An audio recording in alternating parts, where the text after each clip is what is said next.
ఆలోచించారు. నటి కాజల్ అగర్వాల్ మెగాఫోన్ పట్టునున్నారు. కెరీర్ పిక్స్ లో ఉన్నప్పుడే తన చిరకాల మిత్రుడు గౌతమ్ కిచ్రుని పెళ్లి చేసుకుని వైవాహిక బంధంలోకి అడుగుపెట్టిన కాజల్ భగవంత్ కేసరితో సెకండ్ ఇన్నింగ్స్ మొదలుపెట్టింది. ఆ తర్వాత కాజల్ పార్వతీదేవి పాత్రలో నటించిన కన్నప్ప ఈ నెలలోనే రిలీజ్ కానుంది. అయితే 20 ఏళ్ల తన అనుభవంతో ఓ చిత్రాన్ని స్వీయ దర్శకత్వంలో నిర్మించేందుకు కాజల్ సిద్ధమయ్యారని బీటౌన్ టాక్. తన ఇష్టమైన సినిమా ఏంటో చెప్పేశారు నేచురల్ స్టార్ నాని.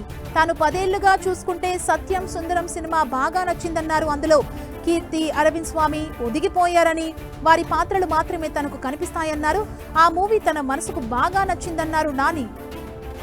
టాలీవుడ్ లో క్రేజీ కాంబోలు కొన్ని సెట్ అయితే చూడాలని వారి ఫ్యాన్స్ అనుకుంటారు. అలాంటి క్రేజీ కాంబోలో విజయ్ దేవరకొండ, కీర్తి సురేష్ ఖచ్చితంగా ఉంటారు. కానీ వీరిద్దరూ ఇప్పటి వరకు కలిసి నటించలేదు. ప్రస్తుతం విజయ్ దేవరకొండ, రవికిరణ్ కాంబోలో మూవీ రాబోతుంది. దాన్ని దిల్ రాజు నిర్మిస్తున్నారు. విజయ్ దేవరకొండతో కలిసి తాను నటించే విషయాన్ని నిర్మాత దిల్ రాజు చెప్తా అంటూ కీర్తి సురేష్ అన్నారు.